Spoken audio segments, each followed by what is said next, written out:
पहिला भगवान बुद्धलाई वन्दना, अनि हाम्रा गुरु धम्मवती गुरुमालाई वन्दना। साथै यहाँ प्रत्यक्ष प्रसारणमा सुनिरहनुभएका सबै उपासक उपासिकाहरूलाई आयु आरोग्यको कामना गर्दछु। आज हाम्रो स्वास्थ्यमा असर पार्ने 4वटा तत्त्वहरू कर्म, चित्त, ऋतु र आहार विषयमा बुद्ध शिक्षा अनुसार हामीले जानेको अध्ययन गरेको अनुसार केही बताउन गइराखेकी छु। हाम्रो स्वास्थ्यमा पहिला धेरै प्रभाव पार्ने, असर पार्ने 1 नम्बरको तत्त्व हो कर्म।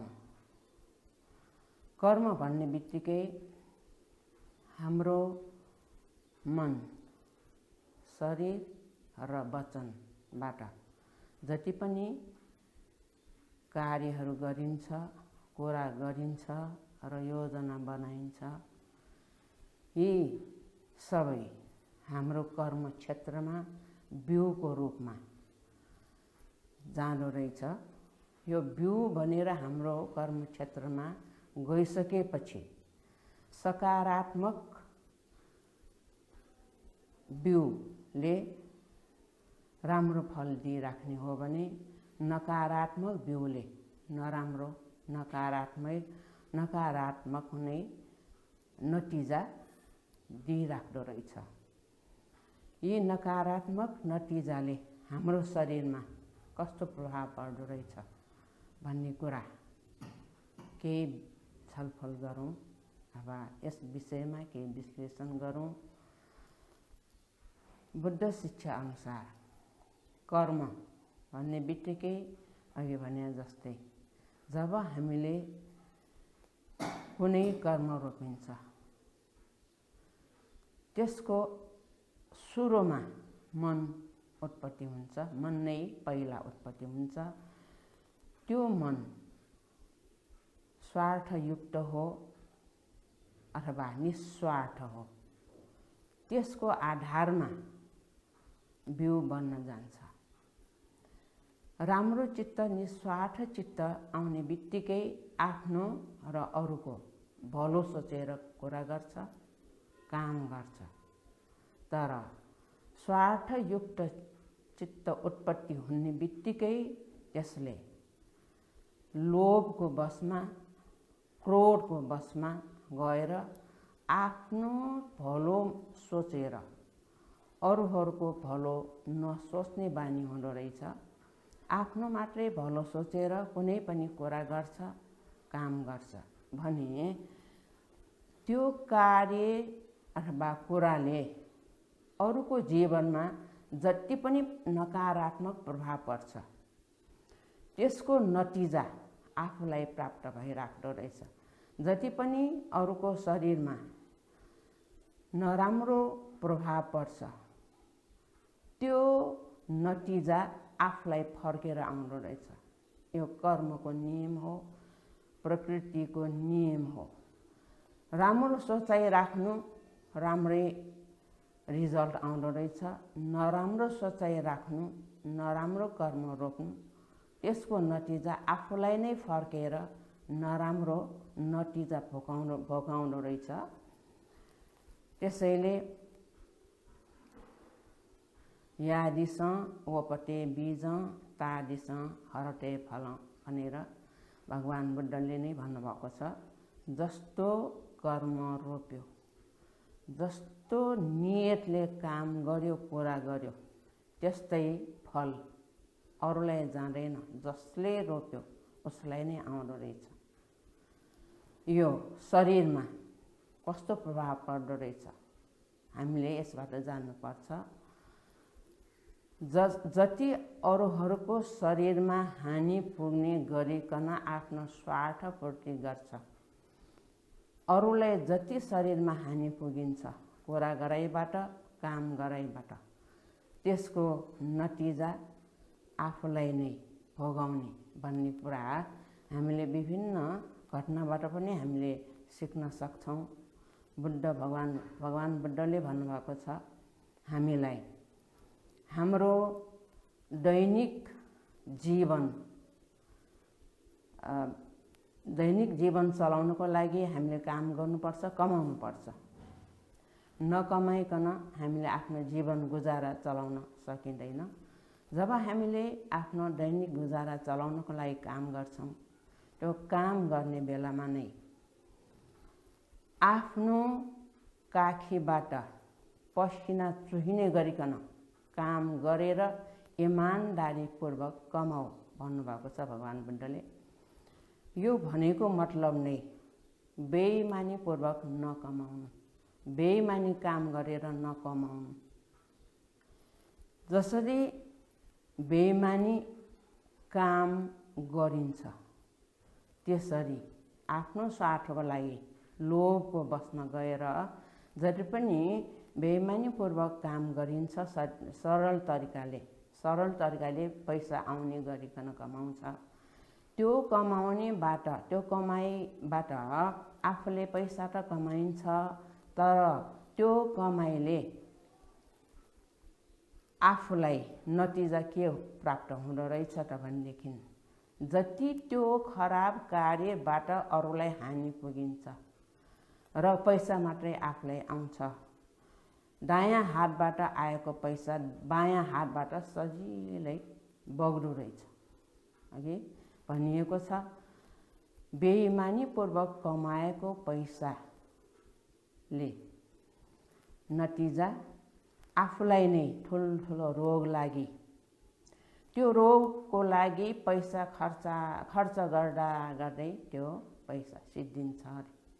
त्यति मात्रै होइन, आफ्नो छोराछोरी नराम्रो कुलतमा लागेर त्यो पैसा सिद्ध्याइदिन्छ। त्यति मात्रै होइन, त्यो पैसा, त्यो सम्पत्ति आगोले जलेर नष्ट हुन सक्छ, पानीले बगाएर नष्ट हुन सक्छ, अनेक दुर्घटनामा परेर नष्ट हुन सक्छ। त्यो सार नहुने रहेछ अन्यायपूर्वक कमाएको सम्पत्ति। अब यसबाटै थाहा हुन्छ ठुल्ठुलो रोग लागेर त्यो रोगको लागि पैसा खर्च गर्दै सिद्धिन्छ भन्ने बित्तिकै स्वार्थपूर्वक अरूलाई हानि पुर्याएर कमाइएको सम्पत्तिले आफूलाई सकारात्मक नतिजा नदिइकन रोग निम्त्याएर त्यही रोगको लागि पैसा खर्च गर्दै सिद्धिन्छ भन्ने बित्तिकै नकारात्मक तरिकाले गरिएको कामको आफ्नै स्वास्थ्यमा नकारात्मक प्रतिफल दिएर हानि पुग्ने भनेपछि यसबाट थाहा हुन्छ कर्म भनेकै आफ्नो शरीर वचनबाट अरूलाई पुर्याइराखेको असर र आफ्नो कर्मक्षेत्रमा रोपिएको बिउको फल। त्यसैले हाम्रो शरीरमा कर्मरूपी शक्तिले कतिको भूमिका खेल्दो रहेछ भन्ने कुरा हामीले यो कुराबाटै राम्ररी ज्ञान पाउन सक्छौँ। गर्ने अरूलाई, पाउने आफूलाई नतिजा। त्यसैले कर्म राम्रो पार्नको लागि, कर्म दूषित होइन, पवित्र पार्नको लागि कुनै पनि कुरा गर्दा, कुनै पनि काम गर्दा यो मैले गरेको कुरा, यो मैले गरेको काम मलाई र अरूलाई हित उपकार हुने हो कि होइन भनेर सोचेर मात्रै त्यो कामको थालन गर्नुपर्दो रहेछ, त्यो कुरा गर्नुपर्दो रहेछ। जति पनि हामीले परोपकारी कामहरू गर्छौँ अरूको भलो सोचेर, त्यो परोपकारी कामले हाम्रो कर्मक्षेत्रमा राम्रो बिउ भएर रोप्न पुगी त्यो कर्मको फलले हामीलाई, हाम्रो शरीरलाई नकारात्मक फल नदिने सकारात्मक फल दिने रहेछ। यो कुरा हामीले आफूबाट नै थाहा पाउन सक्छौँ। जति हाम्रो मनमा दूषित चित्त उत्पत्ति हुन्छ, क्रोधले ठाउँ लिन्छ, त्यो क्रोधले ठाउँ लिने बित्तिकै मनको प्रभावले हाम्रो शरीरमा नकारात्मक प्रभाव पारिसकेको हुन्छ। क्रोधी व्यक्तिको अनुहार एकैचोटि परिवर्तन हुन्छ। त्यसले त्यस्तै दूषित रूप उत्पत्ति गरिदिन्छ। क्रोधी व्यक्तिको मुखै अलि कालो र निलो भइसकेको हुन्छ, आँखा रातो भइसकेको हुन्छ। उसको रूप जति राम्रो भए पनि रिसाउने बेलाको रूप अर्कै खालको डरलाग्दो हुन्छ। त्यसैले मनको प्रभाव शरीरमा पर्दो रहेछ। त्यो नकारात्मक चित्त उत्पत्ति हुने बित्तिकै त्यहाँ हाम्रो शरीरमा बगिराखेको रगत नै दूषित हुन पुग्दो रहेछ।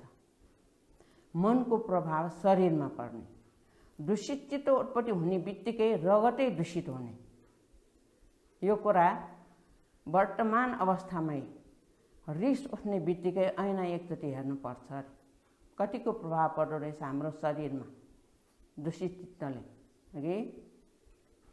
त्यही भएर दूषित चित्त उत्पत्ति गराएर आफ्नो स्वार्थ पूर्ति गर्नलाई जति योजना बनाइन्छ, त्यो योजना बनाउने अवस्थामा नै आफ्नो शरीरमा दूषित तरङ्गहरू फैलिन थाल्छ।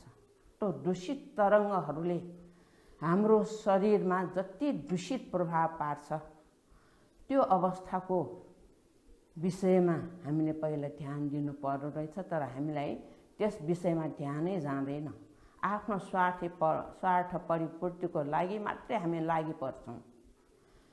सुरुमा नै हाम्रो शरीरमा नराम्रो तरङ्ग बगेर नराम्रो त्यहाँ नतिजा दिइसकेका हुन्छ।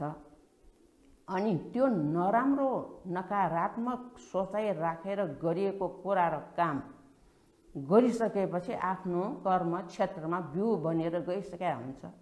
अनि त्यो बिउ बनेर गइसकेको त्यो कार्यले कुराले अरूको जीवनमा जति नकारात्मक प्रभाव पार्छ, त्यो बिउको फल आउने बेलामा अझ आउँछ, भगाउँछ। राम्रो होइन, नराम्रो नतिजा भगाउने पनि कर्म र कर्मफलको हिसाब अनुसार कुरा गर्ने हो भने दित्त धम्म वेदनीय कर्मफल भनेर यही जन्ममा एक भाग भगाउँछ भने अरू बाँकी 6 भाग त स्टोर भण्डार गरेर राख्छ। त्यो अब मौका आउने बित्तिकै भगाउनलाई तम तयार भएर बसिरहेको हुन्छ त्यो फल। यसकारण जति पनि हामीलाई नराम्रो फलहरू भोग्न परिरहेको हुन्छ, आफ्नो शरीरले रोगको भयङ्कर अवस्थाहरूको सामना गर्नु परिरहेको हुन्छ, त्यसको पछाडि कारण हुँदो रहेछ है आफ्नो नराम्रो स्वार्थयुक्त दूषित चित्तको कारणले रोपेको दूषित कर्मको फलले शरीरमा ठुल्ठुलो रोग आदि उत्पत्ति भएर कर्मको तर्फबाट रोग भगाउने पनि हुँदो रहेछ। अघि जति पनि रोगहरू हुन्छन् सबै ती सबै मध्ये एउटा प्रमुख कारण दूषित कर्मको फल पनि हुँदो रहेछ। त्यसलाई भनिन्छ हाम्रो भाषामा दशा दशाको कारणले रोग भोग्नु परेको भनिन्छ। दशाले पनि रोग भोग्नु पर्दो रहेछ। त्यो दशाले रोग भोग्ने भनेको नै अरूबाट होइन, हाम्रै दूषित कर्मको फल रहेछ। त्यसैले पहिला जति पनि हामीले नजानिएर अरूलाई हानि पुर्याएर ठुल्ठुलो रोग भोग्नु परिरहेको हुन्छ, त्यस्तो अवस्थामा पनि हामीले सकारात्मक सोचाइ ल्याएर वर्तमान अवस्थामा आइन्दा मैले मेरो तर्फबाट अरूलाई हानि पुग्ने काम गर्न नपरोस् भन्ने सोचाइ राखेर आफूलाई र अरूलाई हितोपकार गर्ने सोच राखेर, परोपकारको सोच राखेर काम गर्न सकिन्छ। वर्तमान अवस्थाको सकारात्मक सोचाइ, निस्वार्थपूर्ण सोचाइले गरिएको कामको पावरले पहिला गरिएको नकारात्मक सोचाइको फल भोगिराखेको अवस्थालाई केही न केही न्यून पार्न सक्ने रहेछ। त्यसैले भगवान् बुद्धले वर्तमान अवस्थालाई होस राख्नु, भूतकाल र भविष्यकालमा मन नदौडाउनु भन्नुभएको है कि। त्यही भएर हामीले वर्तमान अवस्थामा आफ्नो सोचाइलाई सकारात्मक ढङ्गले काम गर्ने आफ्नो प्रयासलाई जारी राख्नु पर्दो रहेछ। जति पनि परोपकारी कार्यहरू गरिन्छ, आफूलाई र अरूलाई भलो हुने सोच राखेर त्यसले हामीले नराम्रो होइन राम्रै फल दिँदो रहेछ। त्यसैले अहिलेको जमानामा पनि हामीले ठुल्ठुलो बोधिचित्त राखेर ठुल्ठुलो परोपकारी कार्य गर्ने व्यक्तिहरू, महान व्यक्तिहरूको आदर्शलाई हामीले अँगाल्नु धेरै नै हामीलाई नै भलो हुने कार्य हुँदो रहेछ। त्यसको लागि त्यो आदर्शमय व्यक्तिहरूलाई एकचोटि नाम भए पनि लिनु उचित जस्तो लाग्छ, जसले निस्वार्थपूर्वक समाज सेवा गरिराखेका छन्। त्यो समाज सेवाको कारणले हाम्रो समाजमा, हाम्रो नेपालमा धेरै नै राम्रो फलहरू दिइराखेको छ जनतालाई, समाजलाई, देशलाई। तीमध्ये एक नम्बरमा नाउँ लिनु उचित लागेर मैले लिइराखेको हो यो समाजसेवी अनुराधा कोइराला। उहाँले लाखौँ अनाथ बालबच्चाहरूलाई, महिलाहरूलाई सहारा दिएर कति उपकार गरिराख्नु भएको छ। धेरै नै आदर्श योग्य काम हो यो। उहाँले गर्नुभएको राम्रो सकारात्मक यो कार्य जुन आदर्शमय कार्य हो, त्यसको फल उहाँले नै भोग्न पाउँछ। अथवा जति पनि मानिसहरूले उहाँबाट फाइदा लिनुभयो, त्यो फाइदा लिएर उनीहरूले जति पनि आफ्नो जीवन सार्थक पार्नु भएको छ, त्यो सार्थक पारिएको सफलताको फल सिधा नै समाजसेवी अनुराधा कोइरालाले पाउनुहुन्छ। यो प्रकृतिको नियम हो। आफूले गरेको राम्रो फलको नतिजा आफैलाई आउँछ है। त्यस्तै अर्को नम्बरमा आउँछ डाक्टर सन्दुक रोहित। उहाँले लाखौँ जनतालाई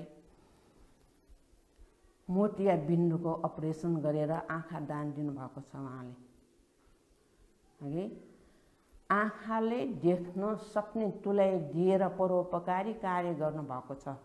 यो पनि सराहनीय, प्रशंसायोग्य कार्य। त्यस्तै नाममा आउँछ 3 नम्बरमा कोलमान किसिङ। उहाँले नेपाली जनतालाई अँध्यारोमा बस्न नपर्ने गरिकन उज्यालोमा बस्न पाउने भाग्य दिनुभएको छ।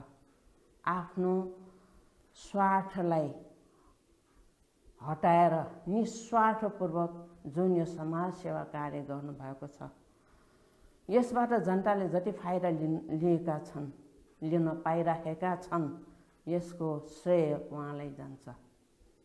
महावीर पुन अर्को नम्बरमा आउँछ है। उहाँले पनि यस्तै समाज सेवा कार्य गरिराख्नु भएको छ। त्यस्तै उत्तम सिग्देल।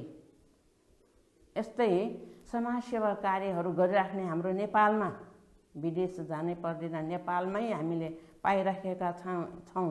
यी चित्त भएका बोधिसत्व गुणले युक्त भएका व्यक्तिहरू। परोपकारी कार्य गर्नु भनेको नै बोधिचित्त हो। आफ्नो स्वार्थलाई होइन, जनताको स्वार्थलाई विचार गरेर, सबैको हित उपकारलाई विचार गरेर कार्य गर्नुलाई राम्रो कर्म भनिन्छ। यो राम्रो कर्मले र राम्रै नतिजा प्राप्त हुन्छ। तर नराम्रो कर्मले, दूषित चित्तले नराम्रो नतिजा जल्दी गरी त्यसलाई भगाउँछ। त्यसैले त्यो दूषित चित्तले अरूलाई होइन आफ्नै स्वास्थ्यलाई पहिला हानि पुर्याउँछ। यसलाई हामीले धेरै विचार गरेर ध्यान गरेर विचार पुर्याएर काम गर्ने कुरा गर्न सक्नु पर्दो रहेछ। त्यसको दूषित नतिजा आउने बेलामा रोएर कराएर यो समस्या हल हुँदैन। जसले रोप्यो उसलाई भगाउनु रहेछ।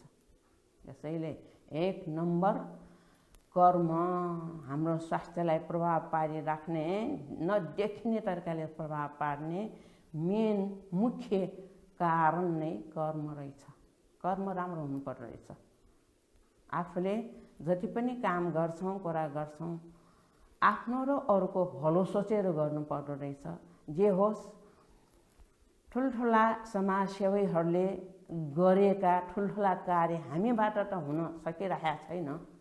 नसके पनि निराश हुनु पनि नपर्ने रहेछ। किनभने गर्न सक्नेले त आफ्नो आदर्शमय काम गरेर प्रभाव छोड्नु भएको छ। तर हामीले गर्न नसके पनि, आफूले गर्न नसके पनि आफ्नो तर्फबाट अरूलाई हानि नपुगोस्, अरूहरूको मन, धन, यश, कीर्ति, शरीरमा हानि नपुग्ने गरिकन मैले काम गर्न सकौँ भन्ने प्रण राखेर आफ्नो तर्फबाट निस्वार्थपूर्वक पञ्चशील राम्ररी पालन गरेर निस्वार्थपूर्वक कुरा गर्ने, काम गर्न सकौँ। हामीले ध्यान पुर्यायो भने गर्न सकिन्छ। तर ध्यान पुर्याउन सकिएन भने हाम्रो चित्त चिप्लिएर जाँदो रहेछ।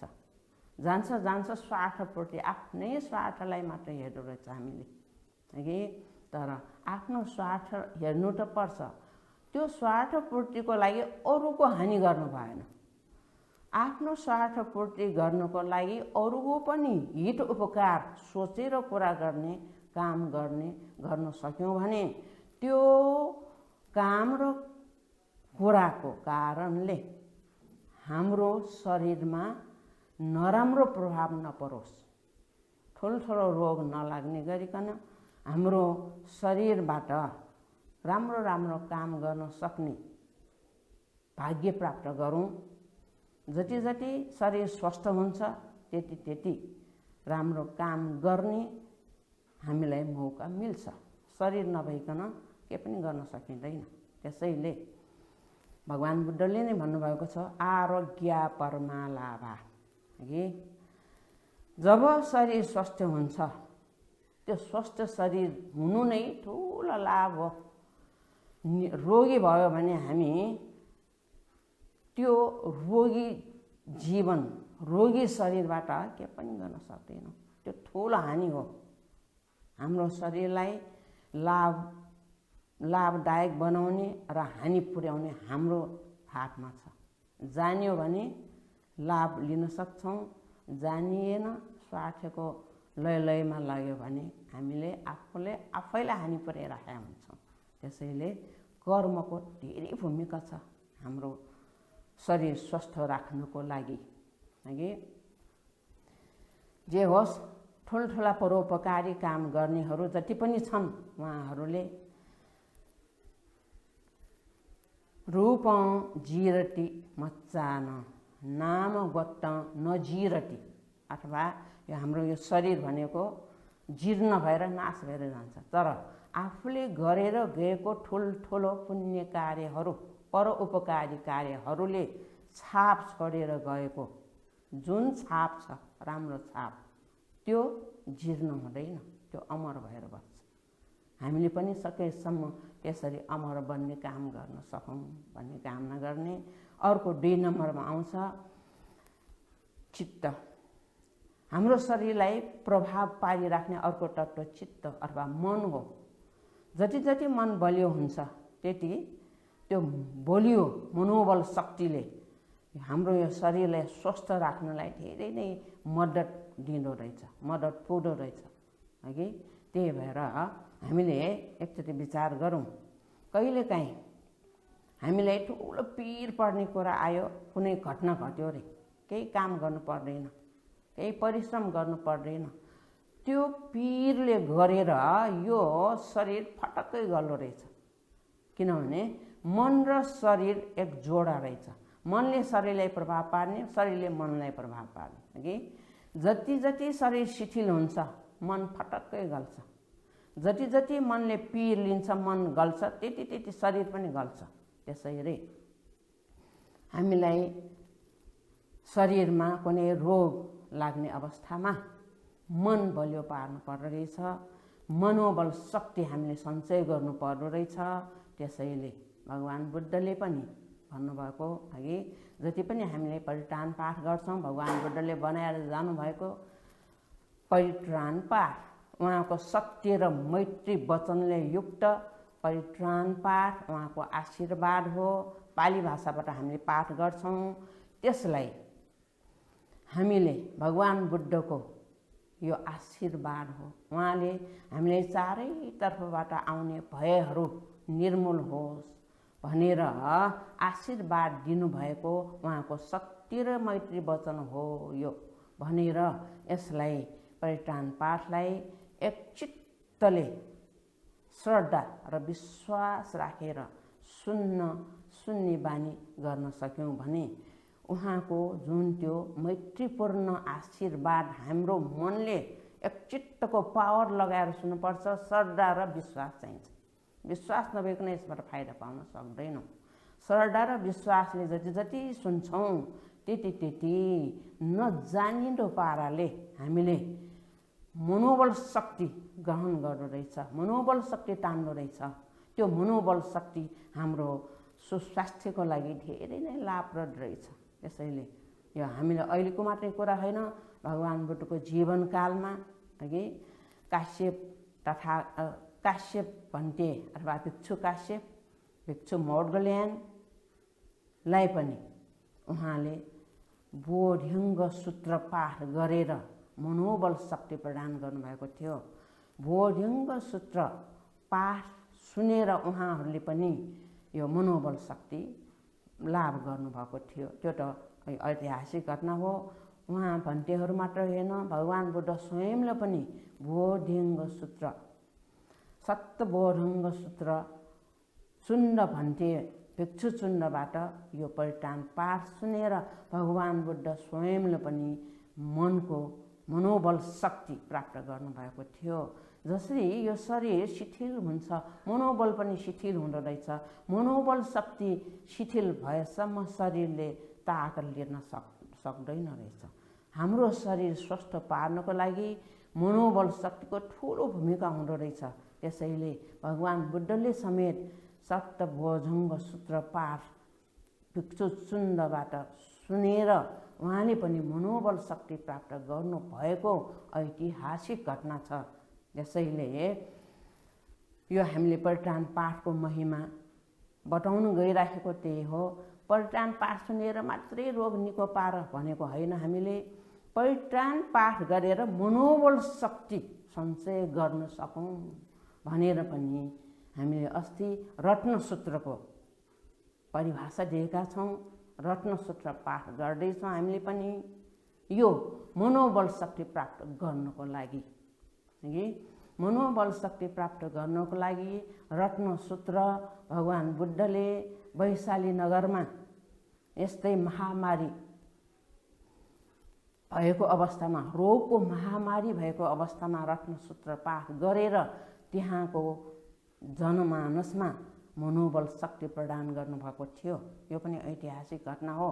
त्यस्तै अहिले पनि कोरोना भाइरसको महामारी चलिराखेको अवस्थामा भगवान् बुद्धको जुन त्यो रत्नसूत्र पाठ गरेर हामीले पनि यो मनोबल शक्ति प्राप्त गर्न सकौँ भन्ने कामना गरेर पाठ गरिराखेका हौँ। मनोबल शक्ति पनि चाहिँदो रहेछ। मनोबल शक्तिले आदि रोग त दमन गर्न सक्दो रहेछ। अब यो गरेर हेरे मात्रै थाहा हुने, हामीले भनेर मात्रै हुने होइन। आफूले गरेर त्यसको नतिजा प्राप्त गर्न सक्नु आफ्नो हातमा हो। 2 नम्बरमा मनोबल शक्ति शरीरको रोगलाई दमन गर्नको लागि चाहिन्छ। मनोबल शक्तिले कति भूमिका खेल्दो रहेछ भन्ने कुरा हामीले जाँचेर हेर्न सक्छौँ। अनि 3 नम्बरमा आउँछ कर्म, चित्त, ऋतु। 3 नम्बरमा आउँछ ऋतु। हावापानीले पनि हाम्रो शरीरलाई धेरै प्रभाव पारिरहेको हुन्छ। जाडो याममा, गर्मी याममा त्यो याम अनुसारको हामीले हाम्रो पहिरन लुगा लाउन जान्नुपर्छ। हावापानी अनुसार हामीले हिँडडुल गर्न सक्नुपर्छ। घाम पनि चाहिन्छ हाम्रो शरीरको लागि, हावा पनि चाहिन्छ, वातावरण पनि राम्रो हुनुपर्छ। यी सबैले हाम्रो शरीरमा प्रभाव पारिरहेको हुन्छ अघि। त्यही भएर त्यो हावापानीलाई जाँचेर, हावापानीले पनि हामीलाई बिरामी पारिरहेको हुन्छ। ठन्डी तरिकाले नै हाम्रो शरीरलाई प्रभाव पारिरहेको हुन्छ। गर्मीले गर्मी तरिकाले नै हाम्रो शरीरलाई प्रभाव पारिरहेको हुन्छ। गर्मी ठन्डीलाई हामीले होस पुर्याएर त्यो अनुकूलको हाम्रो जीविका सञ्चालन गर्न सक्नु पर्दो रहेछ। त्यस्तै अहिले जुन यो कोरोना भाइरसको महामारी चलिरहेको छ, त्यसलाई विचार पुर्याएर सरकारबाट लकडाउनको सिर्जना गरेको छ। लकडाउनको अवस्था भइरहेको छ अहिले। त्यो लकडाउन भनेको नै हामी आफैलाई रोगबाट बस्नको लागि लकडाउनको जुन व्यवस्था गरिएको छ, त्यसलाई मनन गरेर हामीले पालन गर्न सकेको खण्डमा यो वातावरण हो, यो वातावरण अनुसारको हाम्रो जीविका चलाउन सकेको खण्डमा पनि रोगबाट टाढा रहने मौका मिल्दो रहेछ। हावापानी भनेकै हो, वातावरण अनुसार हामी चल्न सक्नु पर्दो रहेछ। यसलाई हेलचेक्राइ गर्न पुग्यो भने रोगले हामीलाई ठुलो भयङ्करको भय निम्त्याइदिन्छ। त्यसैले यो हावापानी र वातावरणको ठुलो भूमिका छ हाम्रो शरीरमा रोग निम्त्याउनको लागि अघि। त्यसैले भगवान् बुद्धले नै भन्नुभएको छ, रोग हाम्रो शरीरको लागि ठुलो भय हो। यो भयबाट बस्नको लागि हावापानीलाई धेरै नै हामीले विचार पुर्याउनु पर्दो रहेछ। अनि 4 नम्बरमा आउँछ आहार। हाम्रो शरीर बचाउनको लागि आहारको ठुलो भूमिका छ। नखाइकन हामी बाँच्दैनौँ। त्यही आहार पनि स्वास्थ्य अनुकूलको आहार खान सक्यौँ भने हाम्रो शरीर स्वस्थ हुन्छ। तर शरीरलाई नहुने खालको, शरीरलाई बेफाइदा हुने खालको आहार सेवन गरियो भने यो शरीरले ठुलो रोग खेप्नुपर्छ। त्यसैले शरीरलाई जुन आहारले ठिक पार्छ त्यो आहार सेवन गर्ने, शरीरलाई बेफाइदा गर्ने आहार जति मन परे पनि, जति मिठो लागे पनि त्याग्न सक्नु पर्दो रहेछ। आहारले पनि हाम्रो शरीर स्वस्थ पार्न ठुलो भूमिका खेलिरहेको छ। त्यसैले यस विषयलाई विचार पुर्याएर हामी आफ्नो मनमा शिक्षा, राम्रो शिक्षा लिएर यस विषयमा शरीर कसरी स्वस्थ राख्ने भन्ने विषयमा राम्ररी विचार पुर्याउनु पर्दो रहेछ। विचार पुर्याउन सकेको खण्डमा आफैलाई फाइदा प्राप्त हुन्छ है। त्यसैले अहिले जुन यो कोरोना भाइरसको कारणले दुःख पाइराखेका जनताहरू छन्, उनीहरूको लागि जति पनि सङ्घ संस्थाहरूले राहत प्रदान गरेर परोपकारी कार्यहरू गर्दैछन्, त्यो पनि ठुलो परोपकारी कार्य हो। त्यो परोपकारी कार्य गर्नेहरू सबैलाई आयु, आरोग्य र निरोगीको कामना गर्दै हामीले यो महामारीको अवस्थामा यो कर्म, चित्त, ऋतु, आहारलाई राम्ररी विचार पुर्याएर आफ्नो स्वास्थ्यलाई ख्याल गर्न सकौँ भन्ने कामना गरेर यो धर्म देशनाको अन्त गर्दछु। भगवतु सर्वमङ्गल।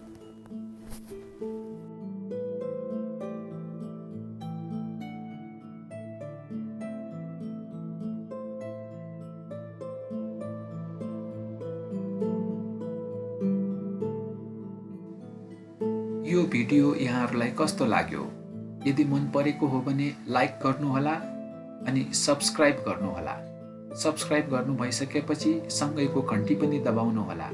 यसरी सब्स्क्राइब गर्ने र घन्टी दबाउने काम मोबाइलबाट पनि गर्न सक्नुहुनेछ। मोबाइलमा पनि सब्स्क्राइब गर्नुहोला अनि घन्टी दबाउनुहोला। यसरी सब्स्क्राइब र घन्टी दबाउनु भएपछि धर्मकीर्तिको युट्युब च्यानलमा जति पनि भिडियो अपलोड हुन्छ सबैको नोटिफिकेसन यहाँहरूलाई आउनेछ। भवतु सब मङ्गलम्। साधु साधु साधु।